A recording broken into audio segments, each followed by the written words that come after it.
합니다.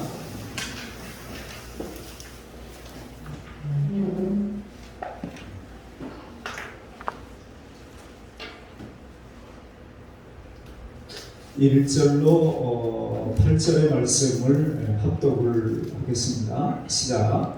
이스라엘 왕 엘라의 아들 호세아 제3년에 유다 왕 아하스의 아들 히스기야가 왕이 되니 그가 왕이 될 때에 나이가 25세라 예루살렘에서 29년간 다스리니라. 그의 어머니 이름은 아비요 스가랴의 딸이더라. 히스기야가 그의 조상 다윗의 모든 행위와 같이 여호와께서 보시기에 정직하게 행하여 그가 여러 산당을 제거하며 조상을 깨뜨리며 아세라 목상을 찍으며 모세가 만들었던 노펜을 이스라엘 자손이 이을 때까지 분양함으로 그것을 부수고 누구스가 아니라 옆으로더라. 히스기야가 이스라엘 하나님 여호와를 의지하였는데 그의 전후 유다 여러 왕 중에 그러한 자가 없었으니 곧 그가 여호와께 연합하여 그에게서 떠나지 아니하고 여호와께서 모세에게 명령하신 계명을 지켰더라. 여호와께서 그와 함께 하시매 그가 어디로 가든지 형통하였더라. 저가 아스로 왕을 배반하고 섬기지 아니하였고 그가 블레셋 사람들을 쳐서 가사와 그 사방에 이르고 망대에서부터 견고한 성까지 이르렀더라. 아멘. 이 말씀은 하나님의 말씀입니다. 여러분 그거 아세요? 우리 각 사람이 내가 어떤 사람이 되고 싶다 그렇게 생각하는 것보다 여러분을 사랑하는 부모님이 더 그 이상으로 내가 되기를 바라시고 염원한단 말이에요. 자, 우리가 하나님 앞에서 우리가 바라는 행복보다 하나님이 우리가 더 행복하기를 더 원하세요. 믿기를 축원합니다. 오늘 히스기야가 물론 그의 삶 전체를 들여다보면은 잘한 부분도 있고 잘못한 부분도 있고 모든 사람에게 밝은 부분과 어두운 부분이 있어요. 명함이 있다 이 말이에요. 그래서 잘된 것은 우리가 본받으면 되는 거고 이건 잘못됐구나 그러면 그거는 악은 모양이라도 버리라고 했기 때문에 그것은 버리는 거예요. 히스기야의 오늘 열왕기하 18장 1절로 8절의 말씀을 그 중심으로 해서 우리가 본다고 한다면 히스기야의 밝은 면 그런 부분을 볼 거예요. 그러면서 어떻게 생각하면은 형통의 원리 예전에 우리 교회에 차형복이라고 하는 청년이 있었는데 형복 제가 우스갯소리로 너 혹시라도 동생에게 복이 어디로부터 오는지 알아? 형을 통해서 오는 거야. 그래서 형복이라고 하는 설명을 하려고 그렇게 하면은 잘하면 그게 사입이 교주가 되는 길이 시작이 됐다. 그러니까 복은 어디서 와요? 형을 통해서 오는 게 복이에요? 그게 형통이에요? 형통이 뭐예요? 형통의 원리 오늘 말씀을 통해서 그런 부분들을 우리가 정리해 볼 수 있는데 아무튼 우리가 형통이 뭐냐 다 잘 되는 거지 그렇게 간단하게 단세포적인 생각으로 말할 수 있고 또 그렇게 생각하고 살 수 있어요. 근데 우리가 생각하는 형통은 대체적으로 그런 수준의 형통이지만 성경에서 때로는 형통이라고 하는 단어를 쓰는데 그가 감옥에 가는데도 형통이 있다는 거예요. 요셉이 감옥에 가는데 하나님이 그와 함께 계심에 그가 형통한 자가 되어 이런 표현을 우리가 본단 말이죠. 아무튼 우리가 아무리 많은 것을 소유하고 아무리 좋은 환경 속에 있다고 할지라도 하나님과의 관계가 틀어지게 되어지면 그건 불통해요. 아멘 합시다. 만약에 우리 눈에 보여지는 것 누가 나보다 더 많이 배우고 더 많이 가졌고 더 많은 어떤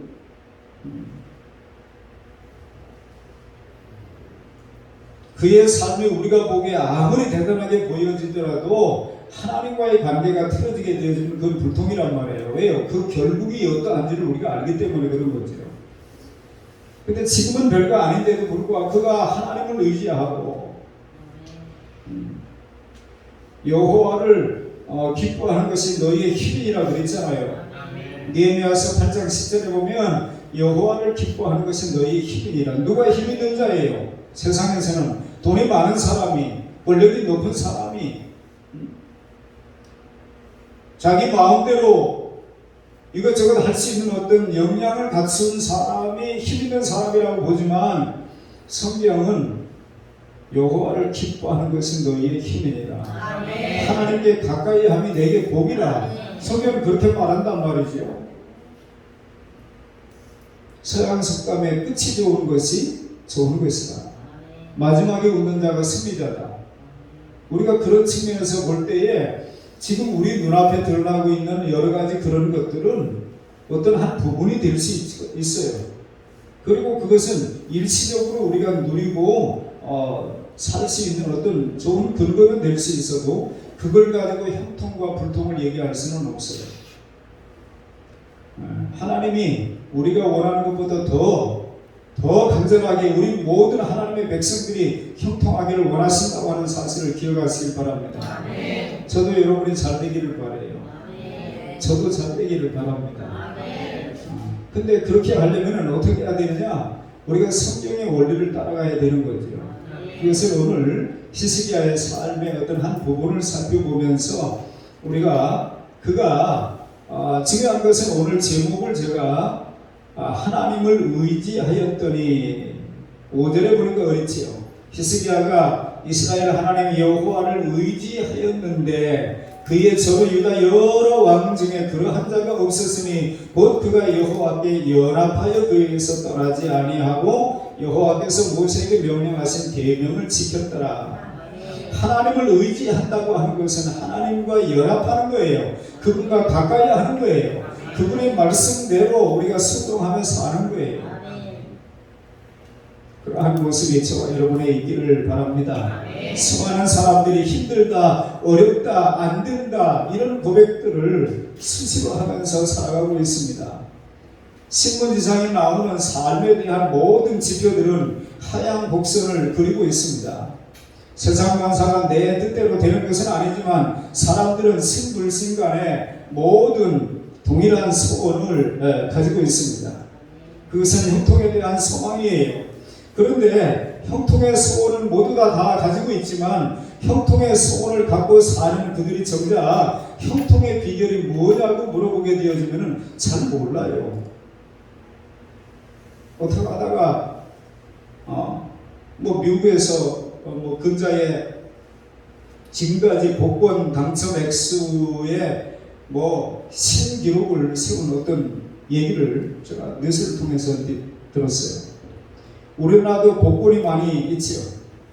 사실은 이 복권 이것을 발행을 해가지고 옛날에 주택 복권을 우리가 발행할 때에는 도와주고 복 받는 주택 복권 추첨 시간이 돌아왔습니다. 이렇게 얘기를 했어요. 도와주고 복도 받고. 그건 얼마나 좋아요.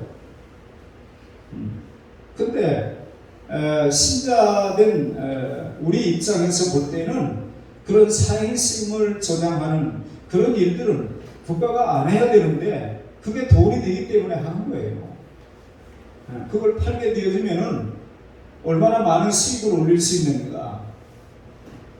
우리가 오래동안 살면서 가까이에 경륜장을 봤습니다. 경륜장,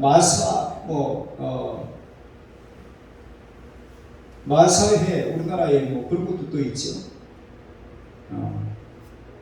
자전거 경주를 통해서 도박을 하는 것도 있고 말 경주를 통해서 하는 것도 있고 투견장도 있고 또 서사원 청도 같은 경우에는 그런 것들을 통해서도 돈 내기를 하는 거예요. 근데 아무튼 우리가 기억해야 될 것은 어떤 사행심을 조장하는 그런 일들에 우리가 자꾸 익숙해지기 시작하게 되어지면은 우리의 정신은 피폐해져요. 하나님의 사람답게 살기가 어려워요. 제가 가끔 그러네. 저도 왜 정부 보조를 받으면 얼마나 좋겠어요? 그런데 그걸 자꾸 의지하게 되어지면 하나님의 의존도가 자꾸 떨어져요. 저밖에는 나의 도움이 없나이다 그래야 되는데 어느 순간에 자꾸 정부를 쳐다본단 말이에요. 그래서 어떤 의미에서 정부가 그런 것들을 자꾸 늘려나가는 것들이 그렇게 꼭썩 잘하는 건 아니에요. 자, 네 부모를 공경하라고 그랬죠. 자녀가 마땅히 자기를 낳아준 부모님을 공경하고 섬기는 것이 마땅한데 정부에서 그런 일들을 자꾸 도와줘요. 잘하는 거 아니에요. 누구의 도움도 받지 못하는 사람들이 있어요. 심지어 성경에서 과부를 도와주는 것도 가족이 없을 경우에 도와줘라. 그리고 옛날에 평균 수명이 얼마였어요? 그런데 그 당시에 60이 덜 되지 아니하며 만 60이 넘어야만 교회에서 그들에게 손을 펴는 일들을 성경이 정하고 있다 이 말이에요. 지금 우리나라 교단의 대부분의 목회자 정년이 70세, 만 70세에서 75세입니다. 그런데 1970년도에 지금부터 50년 전에 우리 평균 수명이 72.3세였어요. 근데 그때 목회자의 정년을 70세로 정했다는 얘기는 죽을 때까지 하라는 거예요. 지금 그래서 교단마다 다 정년을 바꾸고 있고 옛날에 80세 만기였다가 이제 100세 만기 뭐 이런 보험 상품들이 나오고 이렇게 되고 있잖아요. 아무튼 저와 여러분이 우리가 원하는 형통보다 주님이 더 간절히 우리 모두가 형통하기를 원한다고 하는 사실을 기억하고 성경을 통해서 우리 하나님께서 그런 아무개가 이렇게 했더니 하나님이 그와 함께 하셔서 그가 형통한 자가 되었다. 이런 내용들을 성경의 여러 곳에서 우리 기록에서 주시는 것은 그분은 우리가 형통하기를 간절히 원한다는 거예요. 우리가 다음 세대를 살리고 세우는 일들을 좀 해보자. 교회가 마땅히 해야 할 일들이고 정말 우리 한국교회가 점점 1970년, 80년대에 그 아주 피크를 이뤘다고 한다면 그 이후로는 계속 하얀 곡선을 걷고 있는데 어떻게 하면 이 조국교회를 살릴 수 있을까 그런 고민들을 하다가 성경을 통해서 원리를 발견하고 사사기서 2장에 다음 세대가 일어나지 않냐고 다른 세대가 일어난다. 하나님이 무슨 일을 했는지 하나님이 어떤 분인지도 모르는 사람들이 자꾸 일어나게 된다 이 말이에요. 그래서 우리가 늦게라도 철이 들어서 그 일을 우리가 해야 되는구나. 그 일을 한번 해봅시다. 이런 마음을 가지고 여기까지 내려왔는데 그러려면은 우리가 하나님이 제시하는 원리를 잘 마음에 새기고 우리가 형통한 자가 되어서 그 일을 해야 됩니까? 그럼 하지요. 이런 사람이 되려면은 우리가 다 형통한 자가 돼야 돼요. 그런 의미에서 저와 여러분이 형통한 자가 되기를 소원하고 힘쓰는 삶이 될 수 있기를 바랍니다. 여러분이 알고 있는 형통의 조건은 뭐예요? 아버지가 부자면 됩니까? 아니면 로또 한 방 맞으면 됩니까? 뭐 어떻게 하면 형통한 사람이 되었다 그렇게 주변 사람들에게 인정을 받고 여러분 스스로도 자유할 수 있는 그런 사람이 될 수 있을까요? 여러분이 알고 있는 형통의 비결은 뭐예요? 장로님 어떻게 하면 형통하겠어요? 성경에 여호와 연합했다 가까이 하는 것입니다. 그럼 형통한 자가 됩니까? 그렇게 애쓰는 거예요. 우리가 막상 어떤 이야기를 해보려고 하면은 하라 하는 것 같은데 모르고 있는 거예요. 왜 모른다고 생각하는 거죠?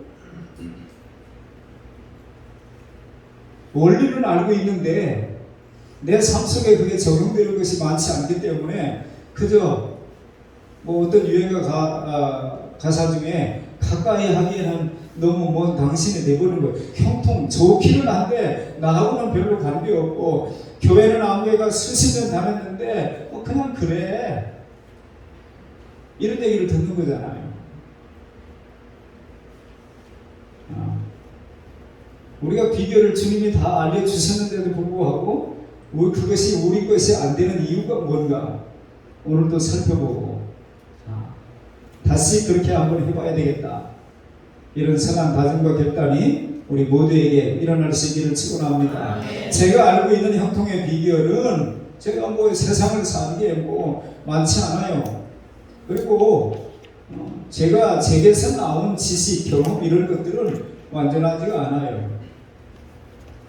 그리고 목사가 성경적인 원리를 얘기해야 되는 사람이지 아무개 보니까 그렇더라. 그래서 아무개의 경우를 진리인 양 제가 얘기할 수는 없잖아요.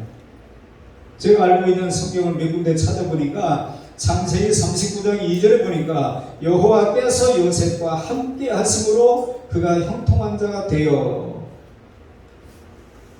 요셉이 왜 형통한 자가 된 거예요? 하나님께서 요셉과 함께 하심으로 그렇게 됐다는 거예요.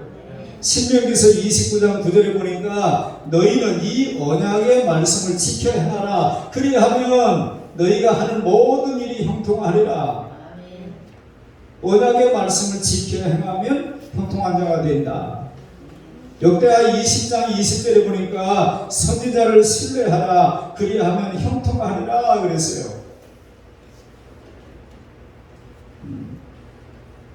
여러분 우리가 한나를 잘 알지요. 엘가나라고 하는 사람과 혼인을 해서 가정을 꾸렸는데 한나에게 아이가 안 생기는 거예요.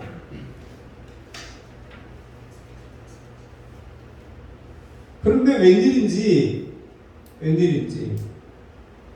엘가나가 다른 여인을 뭐 둘째 부인으로 들였는데 브린나라고 하는 여인인데 그 여인은 또 애를 낳는 거예요. 브린나가 가끔 염장을 질러댑니다. 한나가 그것 때문에 마음이 아파요. 남편이 때때로 위로합니다. 열 아들보다 그대가 나에게 더 귀하다고. 아무리 그런 말을 해도 한나는 위로가 되지 않는 겁니다. 제사를 지내고 난 다음에 한나에게 몫을 더 많이 챙겨준다고 해서 위로가 되겠습니까? 남편을 빼앗긴 것 같고 사람들이 말은 안 해도 애도 못 낳는 주제에 뭐 이러는 것 같고 말이에요. 자격지심에 얼마나 힘든 삶을 살겠어요. 그런데 그 한나는 그 아픔 때문에 그 괴로운 문제를 가지고 지금 앞에 나와서 울면서 기도하는 거예요. 그런데다가 엘리 제사장이 얼마나 원통하고 애통하면은 저렇게까지 할까? 격려해주고 위로해주고 위하여 기도해주는 게 아니라 술 먹고 술주정한다고 얘기하는 그 엘리 제사장. 그런데 한나가 그 엘리 제사장을 신뢰해요. 엘리 제사장이 한 말을 듣고 근심이 사라졌다는 거예요. 근심이. 그가 선지자로 인정하지 않으면은 하나님의 종으로 인정하지 않으면은 그런 일은 없는 겁니다. 그런데 하나님이 그를 통해서 내게 하시는 말씀으로 받았기 때문에 그 일 이후에 근심이 사라진 거예요. 그래서 역대하 20장 20절에는 선지자를 신뢰하라. 그리하면 형통하리라. 그렇게 말씀하는 거예요. 자, 역대하 26장 5절에도 보니까 여호와를 찾을 동안에는 하나님이 형통하게 하셨더라.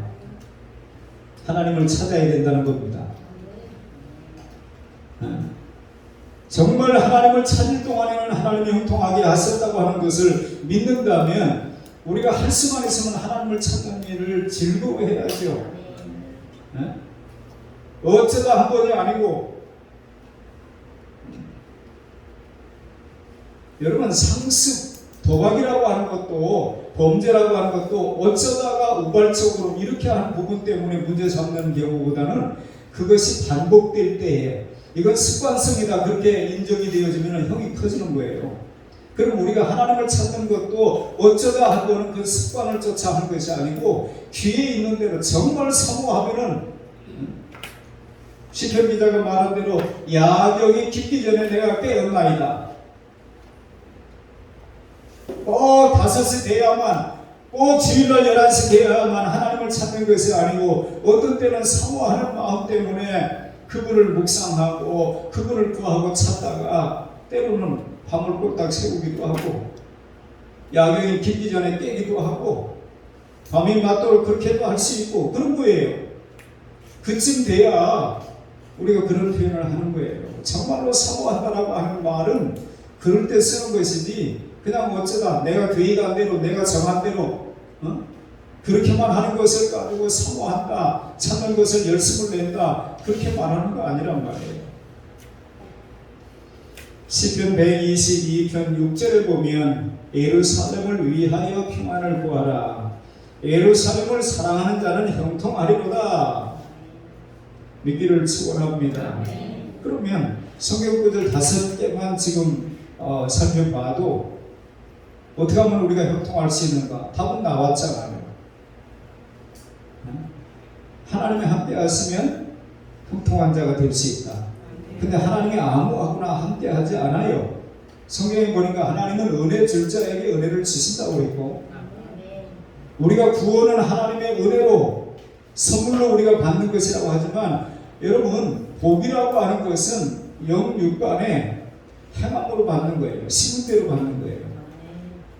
구원도 우리가 어떻게 노력해서 받는 거 아니고 구원은 은혜로 받아요. 근데 영육간에 복을 받는 것은 행함으로 심은 대로예요.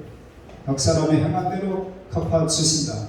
구원에 관한 문제가 아니고 복에 관한 문제예요. 영육간의 복은 반드시 심은 대로 행한 대로 받는다고 하는 사실을 기억하시길 바랍니다. 그러면 하나님이 함께 하시면 형통한 자가 될 수 있다. 언약의 말씀을 지켜 행하면 형통한 자가 될 수 있다. 그래서 여호수아에게도 모세가 죽고 난 다음에 여호수아가 이제 그 이스라엘 백성들의 지도자가 되어서 그들을 이끌고 가나안 땅에 들어가서 원주민들을 몰아내고 하나님이 의도하시는 삶을 거기서 꾸려나가야 되는데 얼마나 두렵겠어요. 근데 하나님이 하시는 말씀이 두려워하지 말라, 놀라지 말라. 나는 내 하나님이 됨이니라. 내가 모세와 함께 있었던 것 같이 너와도 함께 있을 테니까 두려워하지 말라, 놀라지 말라. 그러면서 당부하셨던 말씀이 뭐냐면은 모세가 준 율법을 지켜 행하라는 거예요. 내 입에서 떠나게 하지 말라는 거예요. 그래야만 형통하게 해준다고 약속을 했어요. 우리가 원리를 모르는 게 아니라 원리는 아는데 그것이 우리의 삶 속에 이어지지 않는다는 데 문제가 있는 거죠. 예루살렘을 사랑하라. 예루살렘을 사랑하는 자에게 형통하게 해주신다고 그랬는데 예루살렘은 교회예요. 선지자를 신뢰하라. 여러분 믿지 않는 사람이 목회자를 신뢰하지 않는 것은 그럴 수 있다고 봐요. 문제는 자기가 다니는 교회 목사도 신뢰하지 못하기 때문에 신앙생활에 맥이 없는 거예요. 그러니까 성경이 제시하는 형통의 원리는 분명하게 우리가 조금만 주의 깊게 찾아보게 되어지면은 알 수 있어요. 근데 내가 그렇게 살고 있는가? 지난주에도 우리가 그런 말씀을 나눴지? 포도도 떨어졌는데 결례에 쓰는 항아리에 물을 채우라고. 또 연회장에 갖다 주라고. 근데 우리는 어느 순간부터 다 자기 계산이 있는 거예요. 자기 생각이 있는 거예요. 그래서 무슨 말을 해도 통하지 않는 그런 일들을 경험하는 거예요. 그때마다 어떤 벽을 만난 느낌이에요. 상대방 입장에서는 자기들이 말하는 거 안 들어주는 것 때문에 벽을 보고 얘기하는 것처럼 느낀다고 할지 모르지만 하나님의 원리는 그렇게 되지 않아요. 질서를 따라서 하나님이 일을 행하신단 말이에요. 근데 어느 순간에 그걸 바꾸고 싶은 거예요. 지도자가 어리석어 보이는 거예요. 내가 하는 방법이 훨씬 좋은 방법처럼 느껴지는 거예요. 선지자를 신뢰하라. 신뢰가 안 되는 거예요. 그건 아닌데. 왜 아닌 거죠? 자기 판단하고 다르다는 거죠. 여러분 성경의 원리대로 하면 됩니다. 됩니다. 참 쉽잖아요. 아 그러면 된다고. 그리고 그렇게 해보겠다고 하는 마음 때문에 가슴이 뛰어야 되는 거예요. 가슴이. 뭐 성경은 그렇게 말하고 있지. 누가 그거 모르나? 이러고 지나가면 아무런 문제가 안 되는데 그렇게 하면 된다고? 마치 갑자기 어떤 비밀을 알게 된 것처럼 그것 때문에 흥분이 되어지고 이래야 삶이 바뀌는 것이지. 그건 나 이미 알고 있어. 옛날부터 알고 있어. 이러면은 말이에요. 그 말씀대로 실천할 만한 어떤 근거가 충분히 주어지지 않은 거예요. 성경이 그렇다면 그런 줄로 알고 살아가는 저와 여러분의 삶이 될 수 있기를 바랍니다. 컴퓨터 이렇게 하면 전유성만큼 할 수 있다. 옛날에 그런 책이 있었어요.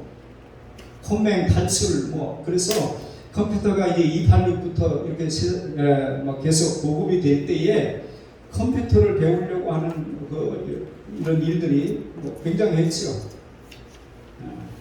그래서 그런 학원도 생겨지고. 근데 전유성이라고 하는 개그맨이 책을 낸 거예요. 이렇게 하면은 전유성이만큼 컴퓨터 할 수 있다. 우리는 성경대로 하면 하나님이 약속한 것이 우리 것이 될 수 있다. 36,500가지의 약속이 있어도 내 것이 되는 게 있고 나와는 상관이 없는 게 있는 거예요. 여러분의 삶이 원리를 따라서 생활해서 그 원리 따라서 행하는 자들에게 주어지는 결과를 누릴 수 있기를 바랍니다. 오늘은 히스기야를 통해서 우리가 형통의 원리를 배우는데 제목을 절대로 잊어버리지 않기를 바랍니다. 하나님을 의지하였더니 하나님을 의지한다라고 하는 것이 다양한 방법으로 나타나는 거예요. 예배를 전드리는 것도 하나님 말씀대로 순종하고 삶 속에 우리가 신자됨을 우리의 사명을 잘 실천하는 것도 될 수 있고 이웃을 사랑하는 것도 될 수 있고 기도를 열심히 하고 예배를 잘 드리고 다양한 방법으로 나타날 수 있죠. 자, 히스기야 왕의 형통의 시작인 그 업적과 공로가 있습니다. 이걸 좀 살펴볼 수 있기를 바랍니다. 사람들은 결과에 대한 집착이 언제나 앞섭니다. 그런데 아무리 결과에 대한 생각이 앞서도 될 일이 아니에요. 우리 속담에 아니 급하다고 바늘 허리에 매서 쓰겠느냐. 안 된단 말이에요. 과정이라는 게 있는 거예요. 원리라는 게 있는 거예요. 결과는 조건이 충족이 되면 나오는 법입니다. 따라할까요? 결과는 조건이 충족되면 나온다. 자, 3절을 보세요. 3절에 히스기야가 그의 조상 다윗의 모든 행위와 같이 여호와께서 보시기에 정직하게 행하여 그가 여러 산당들을 제거하며 주상을 깨뜨리며 아세라 목상을 찍으며 모세가 만들었던 노뱀을 이스라엘 자손이 이때까지 분양하여 분양함으로 그것을 부수고 느후스단이라 일컬었더라. 히스기야가 이스라엘 하나님 여호와를 의지하였는데 그와 같은 왕이 유다에 없었대잖아요. 자, 히스기야 왕이 하나님께서 함께 하시는 원인을 우리가 살펴보니까 그는 구습과 악습을 제거하는데 힘썼어요. 자, 4절을 보세요.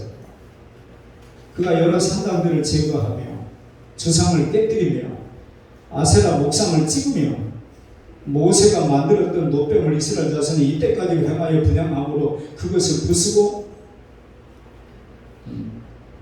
당시 유다는 성전을 출입하는 성전 신앙을 가진 사람이 있었고 산당을 출입하는 산당 신앙을 가진 사람들이 공존하는 나라였던 것을 보게 됩니다. 다른 말로 말하면 혼합주의 신앙, 짬뽕 신앙이었다는 거예요. 그런데 히스기야가 그것들을 다 제거하기 시작했다는 거예요. 이건 아니야. 이거 아니야. 자, 그러면 반발이 없었을까요? 히스기야가 그 선원들이 왜 그 일을 못했을까요? 몰라서요? 아니에요. 그걸 하게 되어준 백성들의 반발 때문에 못하는 거예요. 우리가 들었잖아요. 예전에 김영삼 대통령이 장로님인데 청와대에 불상이 있다고 막 공격을 했다니까. 예수 믿는 사람 입장에서는 아니 장로가 돼가지고 청와대에 들어가서 불상이 있으면 치워버리지 그걸 왜 안 치우느냐고. 기독교인들은 그렇게 말할 수 있어요. 그래가지고 일부 교회에서 그거를 자꾸 말하니까 어느 날 말이에요. 김영삼 대통령이 뭐라고 얘기했는지 아세요? 그거를 공개하면서 봐라 그대로 있어 괜찮아 나 아무 짓도 안 한 거야. 그러니까 미워하지 말라는 거예요. 쉬운 일 아니에요.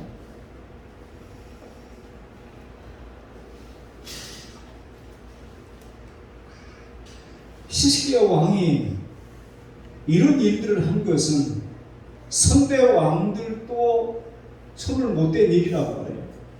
그러나 그 산당을 없애지 못한 것은 그 산당을 후원하는 사람들이 대체적으로 기득권층의 사람들이에요. 기득권층. 자, 우리가 우리나라 정치 상황으로 볼 때에도 지금 집권 여당이 그 당에서 생각할 때에는 지금 비상 상황이다. 당 대표가 성적대 의혹이 있다. 그걸 무마하려고 한 무슨 일 때문에 그래가지고 결국에 그 윤리위원회가 어디에서 제명을 해가지고 지금 대표가 없는 상황이에요. 그래서 비상 상황이다 해가지고 비상대책위원회를 만드는데 법원 판결은 또 그 비상 아니라고 그런 거예요. 그래서 다시 지금 여당의 비상대책위원회 위원장이 하는 일이 지금 월권이기 때문에 잠깐 그 정직을 해야 된다. 충분히 감당할 수 있다. 그 정당에서 예를 들어서 제가 뉴스를 들으니까 그러는 거예요. 조영 씨가 뭐라고 얘기하냐면은 아니 내가 아프다고 얘기하는데 의사가 안 아프다고 얘기하는 건 뭐냐는 거예요. 아프다고 그러면 아픈 거지. 제가 예전에도 그랬잖아요. 음식점에 와가지고 음식을 먹는 사람이 이거 좀 짭니다 그러면 짭니까? 이래야 되는데 자기가 한 수저 또 먹어보고 아니 이게 뭐가 짜요? 그러면 그만 사고 그만해야 돼요. 손님이 짜다면 짠 거예요. 내가 아프다는데 뭐가 아프냐고 맞지 않다는 거예요. 또 거대 의석을 가지고 있는 야당도 지금 이재명 씨가 여러 가지 리스크가 있기 때문에 사법 리스크가 있기 때문에 당 대표가 되더라도 나중에 이게 문제 삼으면은 안 되니까 그래서 당은 당규를 고치는 거예요. 1차적으로 구결이 됐어요. 그런데 개딸 개혁을 따르는 모임인가 아무튼 그 사람들이 강성으로 누가 한마디 잘못하면 막 문자 폭탄을 보내고 이러는 사람들이 돌아서게 되어지면은 내 정치의 어떤 동력을 잃어버린다 해가지고 그 사람들 때문에 소식껏 못하는 거예요. 자, 히스기야가 갑자기 생겨진 일이 아니고 위에 선왕들이 왜 그 일을 못했느냐 하면은 그럼 자기 지지층이 돌아선다 이 말이에요. 내가 당신 좋아하는 이유는 그것 때문에 좋아하는 건데 그렇게 안 하면은 당신 지지할 이유가 없다고. 근데 히스기야가 했다는 거예요. 히스기야. 그러니까 간단한 일 아니에요. 어떤 불이익을 당하고 어떤 정치적인 위기를 맞이하더라도 내가 소식껏 해보겠다. 까짓거 하면 5년 하는데 그거 인기에 연연하지 아니하고 역사적인 수명으로 알고 내가 5년 동안 정치하는 동안에 오로지 국민들을 바라보고 나아가겠다. 그러면은 할 수 있거든요. 그런데 자꾸 지지율이 몇 프로니 뭐니 이런저런 여론조사 발표했었고 그러면은 이러다 망하는 거 아니야? 이러다 또 전 정부 쫑나는 거 아니야? 그러면 못하는 거예요. 히스기야가 그런 일을 단행했다고 하는 것은 이게 보통 결단이 아니라 이 말이에요. 모든 걸 다 거는 거예요. 하나님께 걸었다 이 말이에요. 하나님께. 저 여러분의 삶도 마찬가지입니다. 우리가 버려야 할 일이 있으면 그것 때문에 그거 버리는 것 때문에 내가 어떤 불이익을 당하고 손해를 본다고 하더라도 그게 옳다고 믿어지면은 그렇게 행동으로 옮기는 거예요. 하나님이 히스기야를 가까이 하기 전에 그런 부분들을 살펴보게 되면 그런 일이 있었다는 거예요. 산당을 없애게 되면 자신의 정치적 기반이 위태롭게 되고 자기 목숨까지도 위태롭게 된다고 하는 것을 왜 그가 모르겠냐 말이에요. 그런데 선대 왕들도 뛰어넘지 못한 것을 히스기야는 그것을 무너뜨리고 뛰어넘은 거예요. 여러분, 뭐 국회의원 정도는 아닌 것 같고, 예를 들면 어느 정도 비중 있는 자리에 오르게 된 사람들이 의뢰하는 일들이 뭐죠? 현충원 참배하는 거잖아요. 그가 당선이 되고 바로 제일 먼저 지뢰전을 찾아서 하나님께 예배드리고, 하나님 제게 주신 소명을 제가 잘 감당하겠습니다. 힘주십시오, 은혜 주십시오, 능력 주십시오, 그렇게 구했다고 하는 얘기는 없고 늘 현충원 참배를 하는 거예요. 거기서 뭐가 나옵니까? 응? 사람들 거느리고 말이요. 우리나라는 묘지에 찾아가서 그렇게 하는 것이, 어떤 사람이 어떤 자리에 올라서게 되면은 정치 행보 1번이 그거예요. 1번. 응? 뭐 망월동 묘지에 참배했다는 또, 어디 가서 뭘 했다는 또. 성전신앙과 산당신앙이 공존할 때에 어떠한 위험이 있는가 하면은 말이에요, 내가 정말 어려울 때, 믿음이 식어갈 때에 언제든지 성전신앙을 흐트러뜨리고 산당신앙의 마음의 정심을 차지할 수 있기 때문에 문제가 되는 거예요. 히스기야의 윗대 왕들, 선왕들이 그런 거예요. 그래서 조금 가다가 중단하고 후퇴하고 다시 옛생활로 돌아가고, 그래서 우리가 계속 열왕들의 기록을 살펴보게 되어지면은 하나님 보시기에 아무개가 악을 행했다, 이스라엘로 범죄케 한 느바스의 아들 여로보암의 길로 갔다, 이런 이야기들이 계속 나오는 거예요. 저와 여러분의 삶이 어떤 협박 앞에서 그렇게는 못한다고 당당하게 맞설 수 있는 그런 담력 있는 신앙인들이 될 수 있기를 바랍니다. 아니, 포로로 끌려온 주제에 말이에요, 음식을 가리는 거예요. 다니엘과 그 세 친구들이 음식으로도 우리는 더럽힐 수 없다고.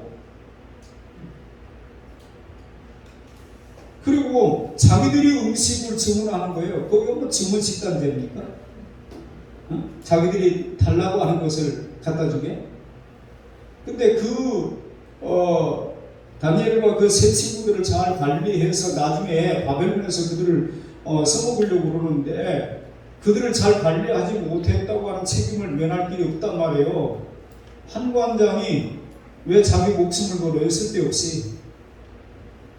근데 나중에 풀무불 속에 평소보다 7배나 뜨거운 풀무불 속에 집어넣겠다고 하는데도 불구하고 우리는 그 신할 편지에 새겨진 금신상에게 절할 수 없습니다. 우리가 믿는 하나님이 우리를 구해줄 겁니다. 그러면서 덧붙이는 얘기가, 그리 아니하실지라도 우리는 그렇게는 못합니다. 그런 거잖아요. 그래서 대단하다, 용기가 가상이다, 그래서 석방했나요? 풍국 속에 집어넣었어요. 거기까지 가야 하나님이 그들과 함께 하시는 것을 본인들도 경험하고 다른 사람에게도 보여주는 것이지, 아유 뭐 내가 뭐 별나게 신앙생활 할 거 뭐 있어. 다 그렇게들 하는데 뭐 코로나가 오고 난 다음에 제가 심지어 저희 동기나 우리 주변에 저를 아는 그런 사람들에게도, 아니 왜 김 목사가 그렇게 고집을 부리느냐고, 대면이냐 비대면이냐가 뭐 그렇게 중요하냐고. 난 중요해. 그러니까 쓸데없는 고집을 부린다고. 왜 그게 쓸데없는 고집이에요? 아니, 하나님의 사람에 있어서 우리를 찾아오시는데 우리가 집안에 앉아가지고 그 코로나, 지금은 모르겠어요. 이게 뭐 또 유튜브에서 봤느냐, 누가 또 정시 뉴스에서 봤느냐 또 물어보길래, 아니 그 사람이 정시 뉴스 보고 얘기할 사람인데 마스크를 실내나 실외나 본인 의지대로 해도 된다고 뭐 나왔다면요? 아니에요?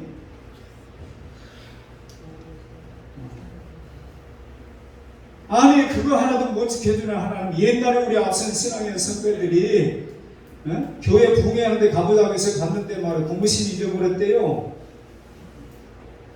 그 나중에 뭐라고 친구한테 전도한 친구한테 얘기했냐면은 고무신도 하나 못 지켜주는 하나님을 내가 왜 믿느냐고 그랬다는 거예요. 자, 언젠가부터 교회가 코로나 그 뉴스가 끊어졌잖아요. 전에는 뉴스만 틀면 교회 어느 교회에서 몇 명 나왔고 어느 교회에서 몇 명 나왔고 무슨 교회 가면 코로나 걸리는 것처럼 악하잖아요. 얼마나 악해요. 예배 드리는 걸 방해하고 못하게 하는 거니까. 출애굽의 이유도 내 백성들을 내보내라. 그들이 나를 섬기리라. 그 섬긴다는 표현이 출애굽기에 예배로 나와요. 예배. 출애굽의 목적도 뭐예요? 그냥 자유인이 되라고요? 너희들 마음껏 하고 싶은 대로 살라고 출애굽 시켜주는 게 아니라 하나님을 예배하게 하기 위해서 출애굽을 시켜주는 거예요.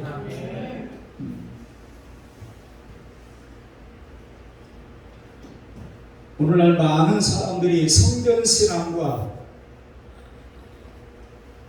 산당신앙을 공유하면서 살아갑니다. 사람들은 자기 성공과 형통을 가로막고 있는 결정적인 나름의 마의 벽을 가지고 있는 거예요. 그것 때문에 마의 한계를 뛰어넘지 못하고 대부분 성공하지 못하는 경우들이 많다는 겁니다. 여러분, 여러분의 형통과 성공을 가로막고 있는 마의 벽은 혹시 뭐가 있는지 한번 돌아보시길 바랍니다. 뭐 때문에 안 되는 거야? 우리가 원하는 것보다 하나님이 더 원한다는데 왜 안 되는 거지? 내게 문제가 있는 건 아닌가? 하나님은 회전하는 그림자도 없는 분이라고 그랬잖아요. 정오의 일정한 빛과 같이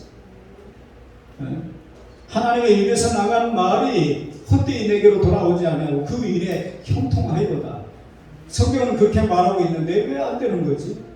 그러면 다시 교과서로 돌아와야 되는 거지. 지금은 국토부 장관이 됐습니다만은 원희룡 씨가 양천구에서 국회의원을 몇 번 지냈지요. 제주도에서는 아마 인물 난 거예요. 제주도 사람인데. 근데 제주도지사를 2번인가 했어요. 제주도에서 당선되기가 어려워요. 왜냐하니까 거기가 호남 사람이 엄청 많기 때문에 보수라고 하는 사람들은 한마디로 밥맛없는 사람으로 취급되거든요. 근데 원희룡 씨가 2번을 거기서 제주지사를 했는데 바닷가니까 얼마나 행사가 많겠어요.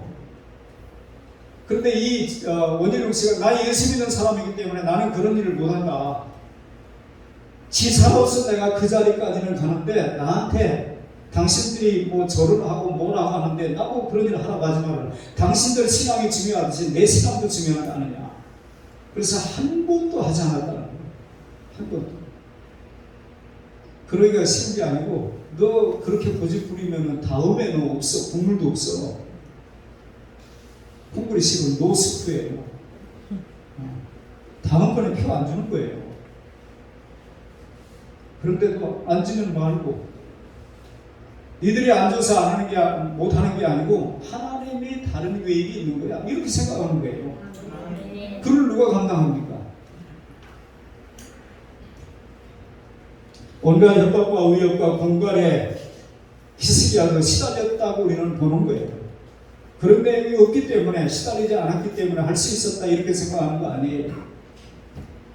그것을 뛰어넘게 만든 힘, 그 비결이 어디에 있는가? 우리가 성경을 조금만 주의 깊게 보면은 충분히 살펴볼 수 있는 거예요. 자, 히스기야는 자신의 아버지 아하스 왕이 행한 실정을 모두 알고 그것을 분석하고 있었습니다. 그렇지 않았다면 그가 왕이 되자마자 25살의 나이에 산당을 허물어버리고 이런 일들을 그가 할 수가 없는 거예요. 그거는 아니다. 그건 하나님이 기뻐하시는 일이 아니다. 왜 우리나라가 자꾸 어려움을 당하느냐? 그거는 하나님이 원치 않는 일들을 자꾸 하기 때문이다. 그래서 25세 그 일들을 다 행한 거예요. 두 번째는 그는 하나님 앞에 가장 사랑받았던 이새의 아들 다윗을 만나니 내 마음에 합한 자라고 얘기했던 다윗을 본받았어요. 여러분에게 나름대로의 롤모델이 있는가요?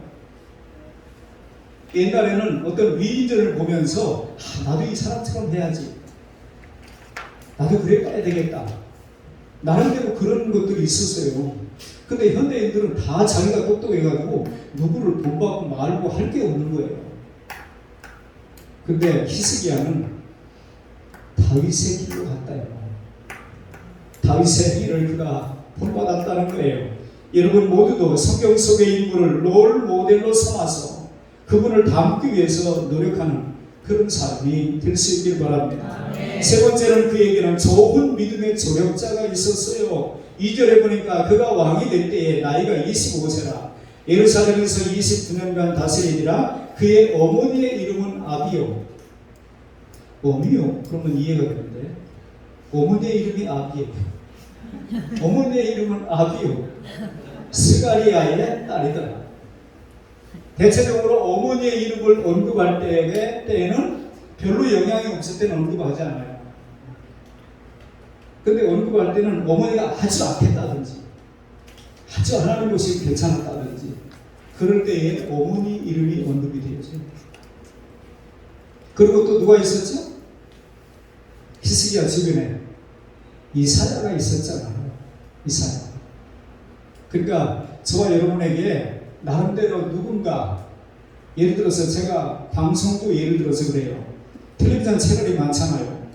그러면 제가 어떤 분의 설교를 끊임없이 이렇게 내가 그냥 일반 평신도 입장에서 그 예배당에 가서 예배드리고 있다고 하는 심정으로 그분에게 꾸준히 어떤 영적인 어떤 영향력을 받을 수 있는 메시지를 듣는 것이 필요하단 말이에요. 저는 늘 말만 하잖아요. 그러니까 전에 그 무슨 장용환 할아버지가 그분이 옛날에 목사님 저 장로 시켜주면 교회 하나 지어드리겠습니다. 그런 분이 한 분 있었잖아요. 나중에 알고 보면 사기꾼이었습니다.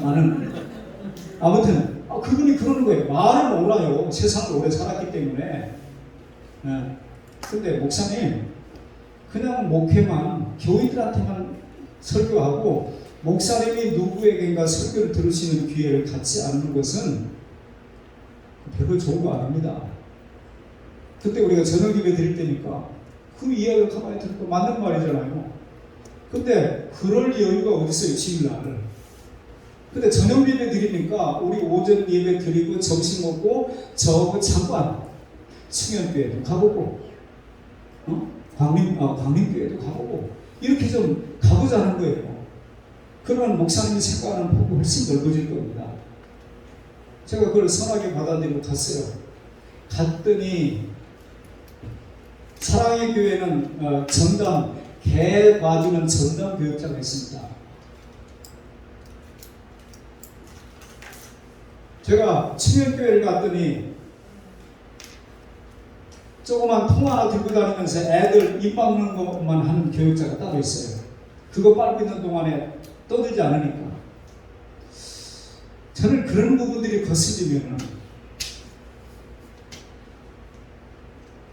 몇 번 하다가 말았습니다만은 제 나름대로는 제 부족함을 알기 때문에 부지런히 기회만 되면 공부하러 다녀요. 예를 들어서 저를 강사로 안 쓰는 것은 제가 그럴 만한 사람이 못 된다고 해서 안 쓰는 거 아니겠어요? 그런데 뭘 하겠다고 하는 분은 뭔가 나름대로 있다고 생각하고 가는 거예요. 누구 앞에서 뭔가 공개할 만한 것이 있고 함께 동역자들과 나누고 싶은, 그 나누고 싶다고 해서 사람들이 다 가고 그러는 거 아니에요. 나름대로 골라서 가는 거니까.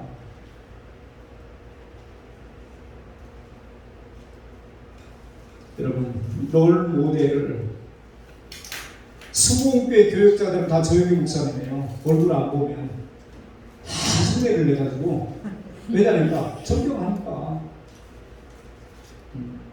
제가 평강교회도 박춘순 전사님 때문에 가끔 접할 수 있는 기회를 가졌는데 그분의 교인들은 박윤석 목사님의 말씀은 곧 하나님의 말씀으로 얘기해요. 그러니까 교회가 그쯤 되는 거예요. 좋은 모델을 여러분들이 성경을 통해서 가장 큰 좋은 모델은 예수님이죠. 근데 그분이 쓰시는 하나님의 종들의 특징이 있다 이 말이에요. 기억하시고 힘쓸 수 있기를 바랍니다. 세 번째는 네 번째는 주님께서 모세에게 명하신 계명들을 다 준수했다고 그러잖아요. 6절에 보니까 곧 그가 여호와께 연합하여 그에게서 떠나지 아니하고 여호와께서 모세에게 명령하신 계명을 지켰더라. 모세의 계명에 정통했기 때문에 왕이 되자마자 산당신앙에 도전을 한 것입니다. 마지막으로 결정적으로 마의 한계를 뛰어넘을 수 있었던 가장 큰 힘은 역시 오늘 설교의 제목처럼 그가 누구를 의지했다고요? 5절에 여호와 하나님 여호와를 의지하였는데 6절에는 그가 여호와께 연합하여 그것이 그가 마의 벽을 뛰어넘게 된 가장 큰 비결이에요. 사랑하는 여러분, 어디를 가든지 주님께서 그와 같이 계심으로 그는 늘 성공하였다. 이게 세번역에 그렇게 나와 있어요. 제가 세번역을 보니까 이렇게 되어 있더라고요. 18장 7절 말씀이 여호와께서 그와 함께 하심에 그가 어디로 가든지 형통하였더라. 이것을 어디로 가든지 주님께서 그와 같이 계심으로 그는 늘 성공하였다. 이렇게 되어 있어요. 세번역에. 하나님을 의지해야 됩니다. 아멘. 우리가 나름대로 열심히 해야 되지만 그것만 가지고 안 돼요. 집을 세우는 자의 수고도 하나님께서 세워주시지 아니하는 헛되요. 파수꾼의 경성함도 헛사예요. 일찍 일어나면 늦게 누우면 수고의 떡을 먹음도 헛거예요. 어느 한순간에 다 무너진다. 하나님을 의지하고 잘못된 것을 찾아 분석하고 롤 모델을 정해서 닮아가려고 노력을 하고 좋은 조력자를 곁에 두어 주님의 계명에 정통해서 주님을 깊이 신뢰하는 믿음으로 히스기야 왕을 주목하고 하나님께 우리가 전심으로 매달리는 삶을 살아간다면 우리가 원하는 것보다 더 원하시는 하나님, 우리가 형통하기를 원하는 것보다 더 그분이 목말라 하신단 말이에요. 그런 거죠. 여러분의 자녀들이 잘 되기를 자녀가 원하는 것보다 부모는 더 원하지 않습니까? 하나님이 더 원한단 말이에요. 문제는 그 원리를 우리가 놓치고 마음만 1등하고 싶다고 하는 생각을 많이 가지면은 그것으로 1등 되는 건 아니잖아요. 1등 하기 위해서 지불해야 될 대가가 있는 거예요. 저 여러분의 삶을 성경의 원리를 따라 살아가므로 우리 모두가 그래도 이 땅에 한번 왔다 가는 인생들 뭐 하고는 싶은데 해야는 되는데 이래서 못하고 시간 없어서 못하고 몸 아파서 못하고 돈 없어서 못하고 뭐 못하고 이게 아니라 우리가 이런 원리대로 살아서 하나님이 기뻐하신다고 그러면 기쁨으로 그 일에 응답하며 사는 복된 인생을 다 살아가는 저 여러분 모두가 다 될 수 있기를 주님의 이름으로 축원합니다. 축원합니다. 기도합니다. 하나님 아버지 은혜를 감사합니다. 25살이라고 하는 어린 나이에 왕이 되었지만 그가 형통할 수 있었던 이유를 오늘 성경을 통해서 분명히 저희들이 찾을 수가 있었습니다. 선대 왕들이 이런저런 정치적인 이유 때문에 자기의 입지를 생각하고 인기를 생각하고 여러 가지 손대지 못했던 그런 부분들을 또 성경에 비추어 볼 때에 그건 잘못된 것이다. 하나님의 진노를 상관한 일들이다. 과감하게 정리하고 철저하게 분석해서 고쳐나가는 일들을 했습니다. 하나님이 다윗을 만나니 내 마음에 합하다고 말씀하시면서 내 뜻을 다 이룰 것이라고 했는데 그 다윗을 모델로 정해서 닮아가려고 그는 노력을 했습니다. 좋은 조력자가 이사야 선지자였고 그의 어머니가 좋은 신앙의 조력자가 되어져서 많은 도움을 받았습니다. 하나님 저희들의 삶 속에 그 무엇보다도 이런저런 이유 때문에 되어지는 것이 아니라 하나님께 연합하는 일, 하나님을 의지하는 일, 하나님 말씀대로 순종하는 일들이 얼마나 중요한 일을 다시 한번 깨닫고 형통한 삶의 그 놀라운 은총을 사모하는 것으로 끝나지 아니하고 그 은총의 주인공들이 될 수 있는 초본의 가족들이 다 될 수 있게 하여 주시옵소서. 예수님의 이름으로 기도하옵나이다. 아멘.